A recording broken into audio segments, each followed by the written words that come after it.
I'm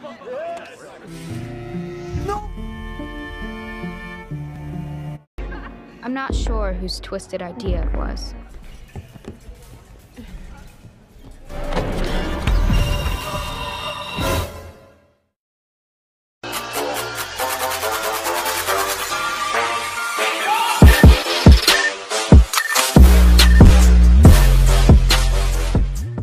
Hai guys, kembali lagi di MVT21. So di video kali ini kita akan membahas sebuah series terbaru dari Netflix yang berjudul Wednesday. Series bergenre horror misteri ini bercerita tentang seorang remaja yang bernama Wednesday yang dikenal aneh dan dia itu misterius banget.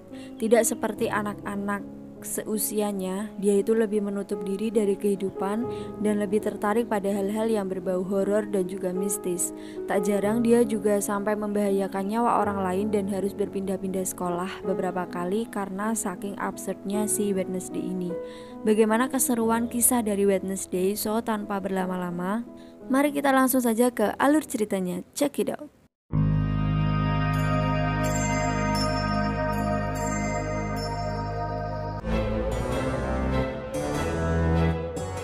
Di awal series, kita pun diperlihatkan pada seorang siswi SMA bernama Wednesday Addams yang baru saja memasuki sekolah. Dapat dilihat, orang-orang menatap Wednesday dengan tatapan sinis sekaligus takut.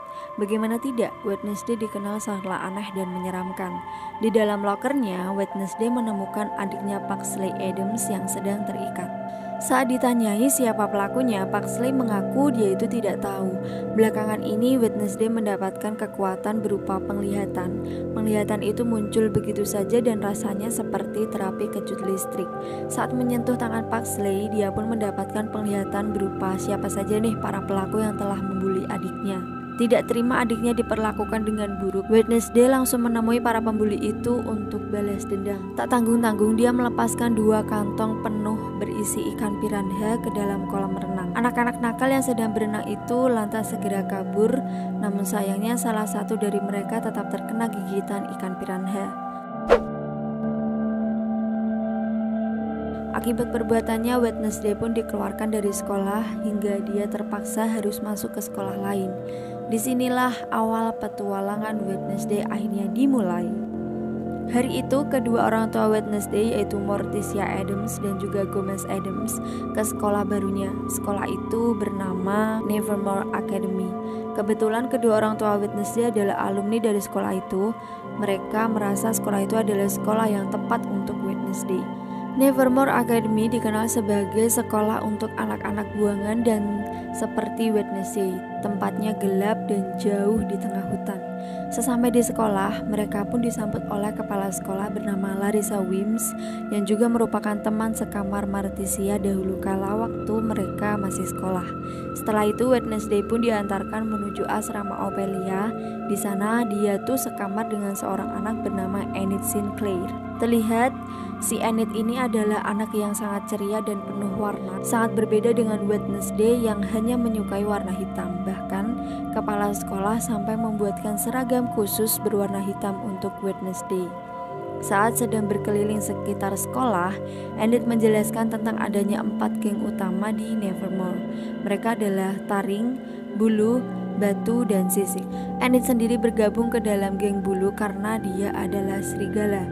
Di sana mereka juga melihat seorang wanita bernama Bianca Barclay yang merupakan ketua geng Sisik sekaligus mantan kekasih seniman sekolah yang bernama Xavier Track. Lalu ada juga anak nih yang bernama Ejek Petropoulos. Cowok ini tuh yang disukai oleh Enid dan masih banyak anak-anak lainnya yang harus Wednesday kenal. Sebelum berpisah dengan keluarganya, Morticia memberikan hadiah kalung untuk Wednesday dan sebuah bola kristal sebagai penghubung di antara mereka. Tak lupa mereka juga meninggalkan sebuah potongan tangan bernama Thing yang dijadikan sebagai mata-mata untuk mengawasi Wednesday selama di situ.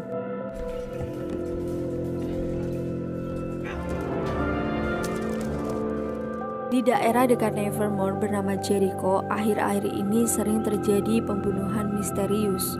Korban dari pembunuhan itu biasanya hancur, terpotong-potong seperti diserang oleh binatang buas. Sheriff setempat yang bernama Sheriff Colvin masih belum bisa menyelesaikan kasus ini. Namun dia berpikir semua ini ada kaitannya dengan Nevermore. Keesokan harinya, Wednesday mengikuti kelas Anggar. Di sana dia melihat seorang anak bernama Rowan yang baru saja dikalahkan oleh si Bianca. Bianca pun mengeluh pada pelatih karena dia tidak pernah mendapatkan lawan yang sebanding. Nah nih, dia kayak sombong. Wednesday yang mendengar hal itu pun langsung menawarkan diri untuk melawan Bianca. Mereka pun bertarung tanpa menggunakan helm dan siapapun yang terluka lebih dulu akan dinyatakan kalah.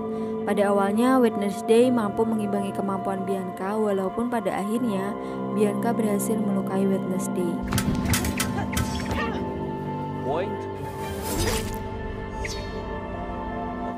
Setelah itu, karena dapat luka, Wednesday pergi ke UKS untuk mengobati lukanya.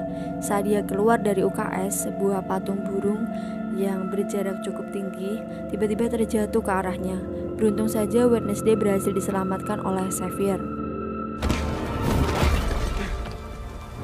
Di tengah waktu luangnya, Wednesday selalu menyempatkan waktunya untuk menulis. Saat dia sedang menulis, Wednesday akhirnya menemukan Ting. Ia tahu Ting dikirim oleh kedua orang tuanya sebagai mata-mata, namun kini karena dia telah ketahuan, Ting diberikan dua pilihan, mau dikurung selama 1 semester penuh atau menjadi anak buahnya Wednesday. Karena tak mau tersiksa, Ting pun akhirnya terpaksa memilih pilihan yang kedua. Keesokan harinya, Wednesday dibawa ke kota Jericho untuk menemui seorang psikiater bernama Dr. Kinbot. Seperti biasa, Wednesday tidak suka menemui psikiater, jadi dia pun memutuskan untuk kabur lewat jendela. Dalam perjalanan kabur, Wednesday tidak sengaja menabrak seorang bapak-bapak yang di dalam penglihatannya dia itu nanti akan mati karena sebuah kecelakaan. Setelah itu, Wednesday pun masuk ke sebuah coffee shop. Di sana dia berkenalan dengan anak Sheriff Galpin yang bernama Tyler Galpin. Wednesday meminta bantuan Tyler untuk mengantarkannya ke stasiun, namun Tyler menyuruhnya menunggu. Saat dia sedang menikmati secangkir kopi, anak wali kota bernama Lucas dan teman-temannya datang menghampiri Wednesday. Mereka pun kesal karena Wednesday menghina gaya pakaian mereka. Hingga perkelahian pun akhirnya terjadi.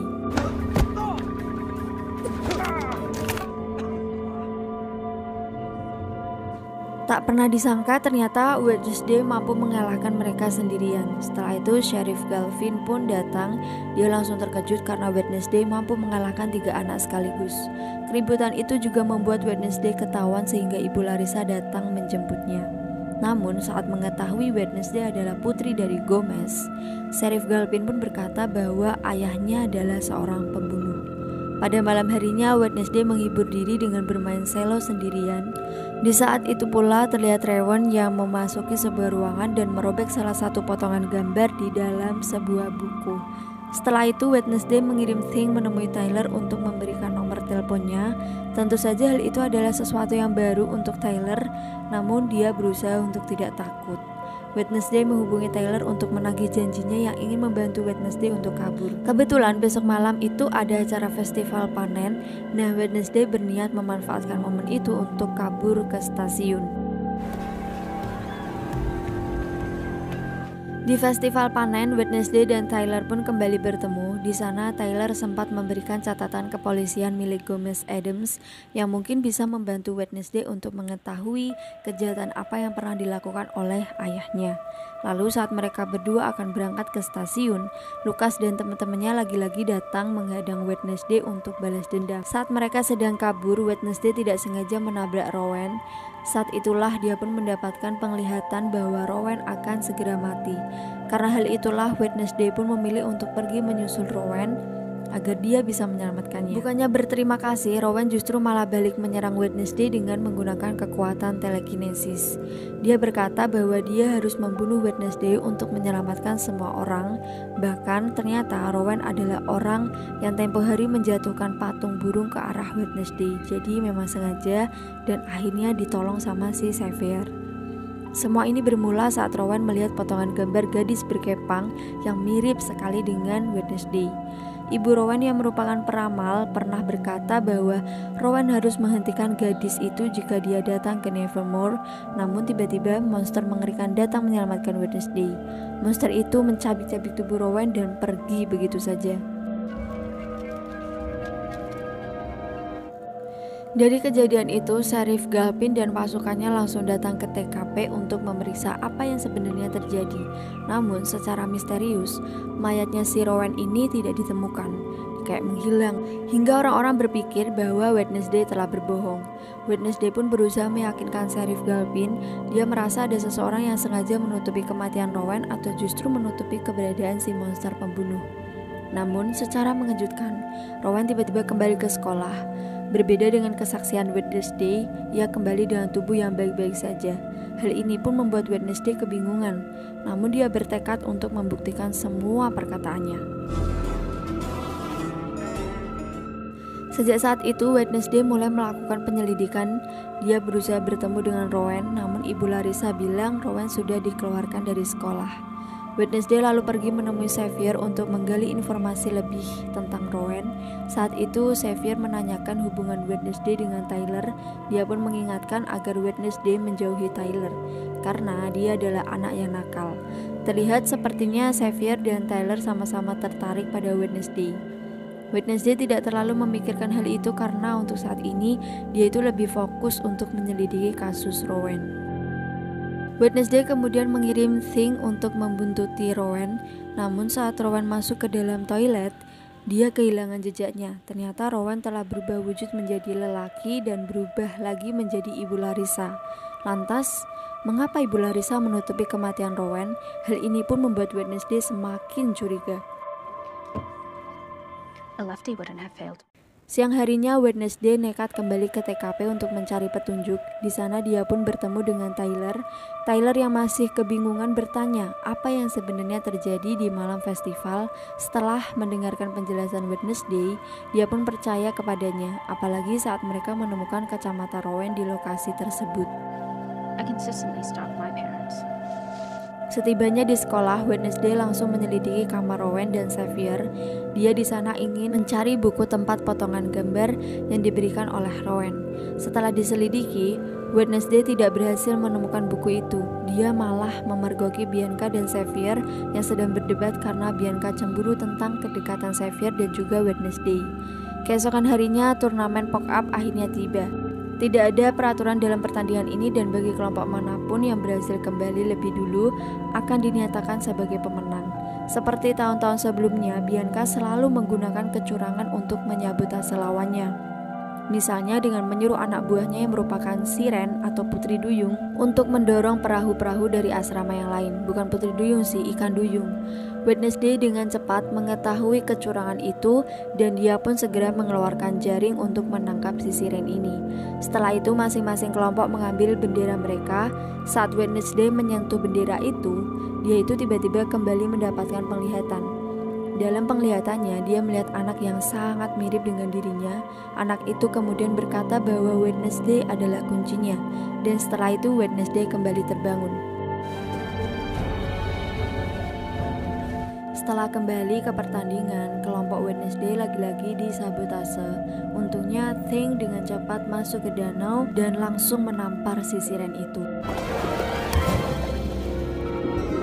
Berkat bantuan itulah kelompok Wednesday pun akhirnya berhasil memenangkan pertandingan pok-up.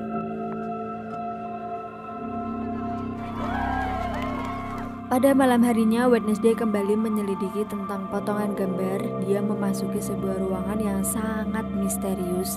Dia yakin buku yang dia cari ada di dalam ruangan itu. Setelah dia memecahkan teka-tekinya, pintu ruangan itu pun akhirnya terbuka. Sesuai dugaan Wednesday, di sana dia pun menemukan buku tempat potongan gambar yang diberikan oleh Rowan. Namun saat Wednesday akan pergi, dia tiba-tiba ditangkap oleh kelompok misterius. Ruangan itu ternyata adalah markas sebuah kelompok bernama Nightshade, beranggotakan Bianca, Xavier, Ejek, dan masih banyak yang lainnya. Wednesday yang bukan bagian dari anggota terancam akan mendapatkan hukuman. Namun dia akhirnya berhasil melepaskan diri dengan sangat mudah. Setelah menyatukan potongan gambar pada buku, Wednesday melihat bahwa di sebuah halaman sebelumnya ada gambar pendiri kota Jericho yang bernama Joseph Gregstone. Keesokan harinya semua murid mengikuti bakti sosial di kota Jericho. Momen ini akan dimanfaatkan untuk mencari tahu tentang Crackstone dan apa hubungannya dengan Wednesday masa lalu. Saat Wednesday sedang menelusuri tempat kediaman Crackstone, ia melihat Lucas dan teman-temannya sedang membuli seorang anak culun yang bernama Eugene. Eugene membuat Wednesday teringat pada adiknya karena dia lemah dan selalu dijadikan sebagai target bulian. Karena merasa kasihan, alhasil Wednesday pun menyelamatkan Eugene dan mengajaknya untuk ikut berkeliling.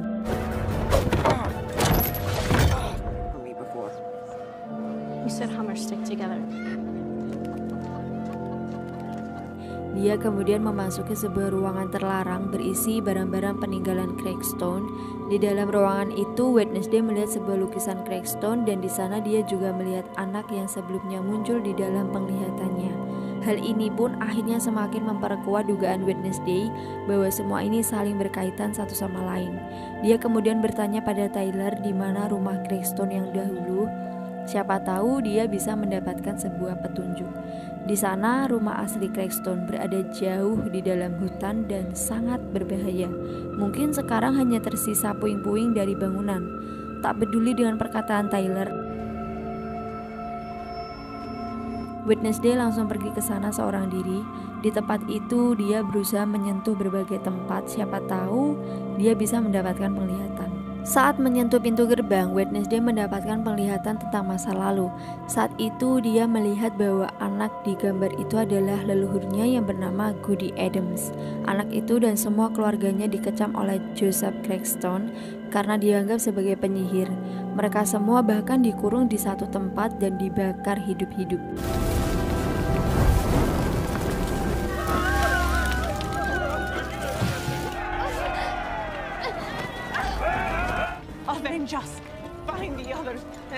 Namun beruntung saja Goody Adams berhasil menyelamatkan diri melewati pintu bawah tanah. Anak itu kemudian menghampiri Wednesday dan mengatakan bahwa Crackstone adalah orang jahat dan dia tidak akan pernah berhenti sampai bisa membunuh mereka semua. Saat terbangun, Wednesday dikejutkan dengan kedatangan si monster. Wednesday dan Thing pun melarikan diri, namun mereka menemukan jejak kaki manusia yang artinya monster pembunuh itu sebenarnya adalah manusia. Dugaannya seperti itu. Tiba-tiba saja Xavier muncul di hadapan Wednesday. Dia berkata bahwa dia sengaja datang ke sana untuk menyusul Wednesday.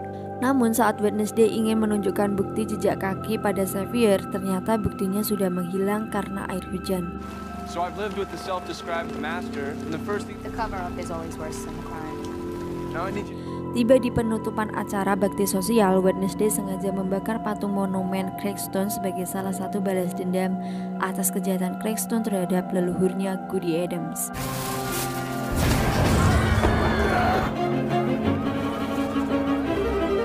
Di malam harinya, monster pembunuh kembali menemukan mangsa. Dia adalah seorang pengemis yang sedang beristirahat di dalam hutan sambil mengotak-atik sebuah kamera.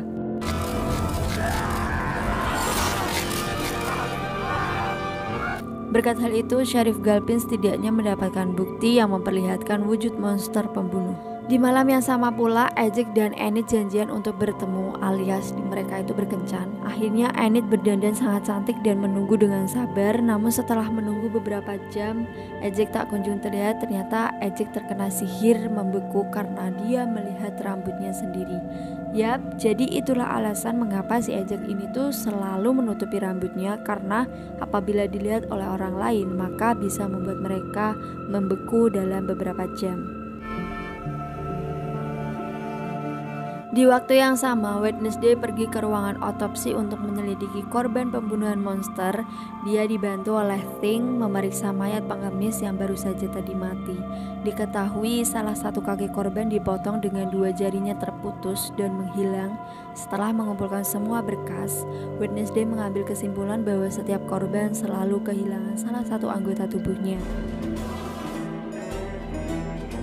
Di dalam kelas, Wednesday memperhatikan Xavier yang bersikap aneh. Dia berkata punggungnya sakit karena bermain anggar, namun ada bekas luka cakaran di lehernya. Karena merasa curiga, Wednesday pun pergi untuk menyelidiki ruangan lukisan Xavier. Secara mengejutkan, di sana dia melihat ada begitu banyak lukisan monster pembunuh. Apakah ini artinya Xavier adalah monster itu? Wednesday kemudian membawa sketsa Xavier ke hadapan Sheriff Galpin. Dia meminta si Sheriff ini untuk menginterogasi Xavier sebagai tersangka pembunuhan, padahal belum pasti. Namun Sheriff Galpin menolak karena buktinya masih terlalu lemah. Alhasil, Wednesday pun membawa kembali sketsa itu untuk ditelusuri lebih lanjut. Saat dia dan Eugene sedang memperhatikan sketsanya, Eugene merasa pernah melihat lubang yang sama persis seperti sketsa itu. Finally sees me. And if she never does? Eugene kemudian mengantarkan Wednesday menuju lokasi tersebut. Tanpa rasa takut, Wednesday dan Eugene nekat masuk ke dalam gua itu. Di sana mereka melihat ada begitu banyak tulang belulang yang artinya tempat itu memang markas monster pembunuh. Tak lupa Wednesday mengambil satu potongan tulang untuk dijadikan sebagai barang bukti. Selain itu dia juga mengambil bekas darah Xavier agar DNA-nya bisa dicocokkan dengan tulang yang dia temukan. Saat sedang mengambil barang bukti, Wednesday ketahuan oleh Xavier. Di sana Xavier pun menjelaskan bahwa dia bukanlah monster pembunuh seperti yang dituduhkan. Dia menggambar sosok monster itu karena selalu muncul di dalam mimpinya, dan bekas sakaran itu memang dia dapatkan dari lukisan tersebut. Meskipun begitu, Wednesday tetap tidak percaya pada Xavier. Dia pun pergi menemui Sheriff Galpin untuk menyerahkan kedua barang bukti yang sudah dia dapatkan. That's the claw of the monster. Setelah menyerahkan semua barang bukti, kini Wednesday bisa fokus untuk menyelidiki markas monster pembunuh. Siapa tahu dia bisa menangkap monster itu dan membuktikan bahwa dia tidaklah berbohong. Authorization form, please. Malam ini Nevermore Academy akan mengadakan pesta dansa. Seperti biasa, Wednesday tidak tertarik sama sekali. Jadi dia pun berencana untuk pergi menyelidiki markas monster bersama Eugene. Tak diduga rencana itu gagal karena Thing sudah menyiapkan rencana lain. Dia membuat Tyler datang menjemput Wednesday, sehingga mau tidak mau dia harus ikut ke pesta dansa. Wednesday pun berdandan sangat cantik dengan menggunakan gaun berwarna hitam. Saat dia akan pergi, Eugene datang dengan kebingungan karena rencananya mendadak berubah. Wednesday pun meminta maaf karena sepertinya pengintaian mereka harus ditunda. Dia melarang Eugene pergi ke hutan dan mereka akan pergi besok malam. Eugene yang sudah terlanjur menyiapkan semuanya tidak mendengarkan Wednesday.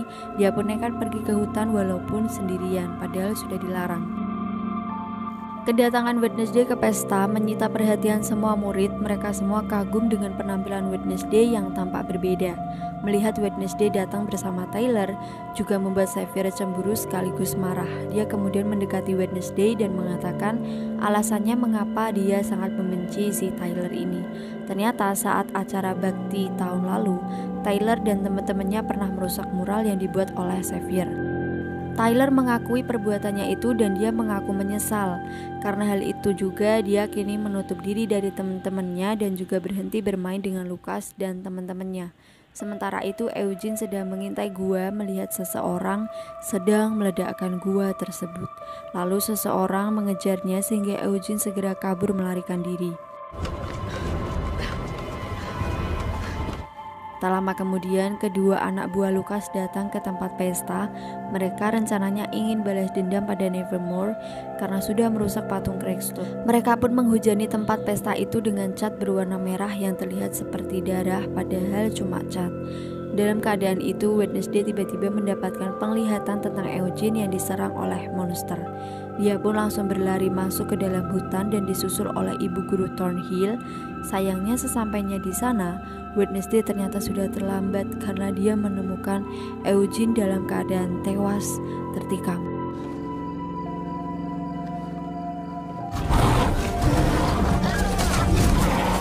And anyway, series pun tamat. Pembahasan video kali ini baru episode 1-4. Nanti kita sambung lagi di pertemuan berikutnya. Oke guys, terima kasih sudah menonton video ini. Semoga kalian suka dan paham. As always, jangan lupa like, comment, subscribe. Dan sampai jumpa di video menarik selanjutnya. Bye-bye.